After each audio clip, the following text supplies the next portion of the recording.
Shahzod Medical'da bemorlarning 1 kunlik reabilitatsiya jarayonlari qanday kechadi? Bu videoda aynan shuni sizlarga ko'rsatib beramiz.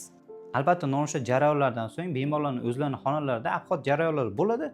Abxot jarayonlarini Shahzod Medical asoschisi hamda bosh shifokori 10 yillik tajribaga ega nevropatolog Shahzod Shohisupovning shaxsan o'zlari olib boradilar.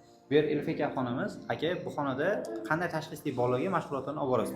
TCP bolalar, ya'ni jismoniy holati cheklangan bolalarga RFK qilinadi. Jismoniy holatini rivojlantirish uchun, o'zini patologiyasi bo'yicha yetib olish uchun shug'ullaniladi, RFK qilinadi.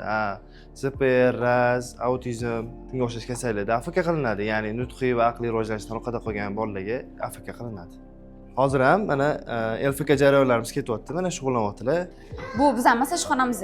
Bizda ZPR, ZRR, RAS, autizm bolalarga masaj qilinadi.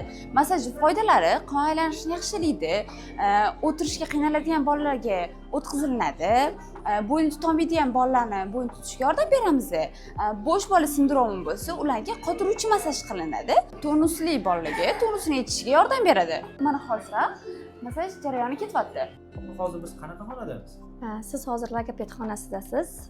Bu xonada nutqida nuqsoni bo'lgan bolalarda mashg'ulotlar olib boriladi. Logomasaj, tinish terapiya, kenzoterapiya va habit terapiya, sensor integratsiya, AFK mashg'ulotlari o'tiladi. Har bir bolani holatidan kelib chiqib, individual tarzda mashg'ulotlar tanlanib olib boriladi.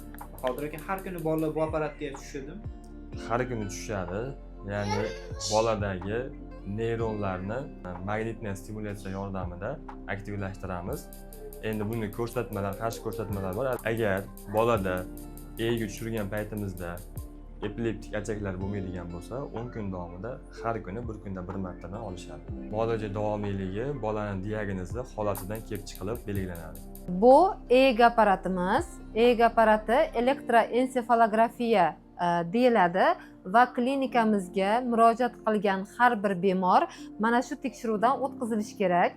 Yotishga tavsiya qiladigan bemorlar ham 100% EEG tekshiruvidan o'tkazilib, bemorga tavsiya qilinadigan reabilitatsiya muolajalari EEG ma'lumotlariga qarab, bolani holatiga qarab belgilanadi. EEG tekshiruvi asosan sudirgisi bor bemorlarda asosiy tekshiruv usuli hisoblanadi va bu bemorlarda har 6 oyda EEG tekshiruvdan o'tib turishlari shart bo'ladi.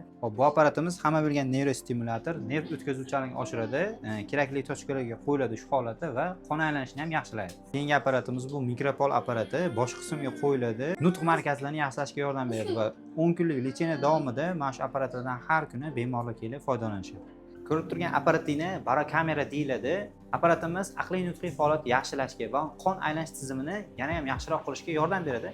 Bir necha holatlarda tavsiya etilmaydi. Bu holatlar insult o'tkazgan bemorlar, homilador ayollar yoki doimiy qon bosimi yuqori bo'lgan insonlarga tavsiya etilmaydi va yana bir necha xil turlari bor. Buni asosan vrachimiz o'zlari kerakli bo'lgan bemorlarga tavsiya qiladilar.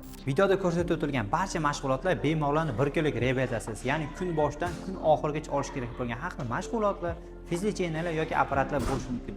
Shu bilan kun oxiriga yetadi va bemorlarning mashg'ulotlari yakunlanadi. Bizning sahifamizni kuzatishda davom eting. Unutmang, bizning maqsad sizning salomatligingiz.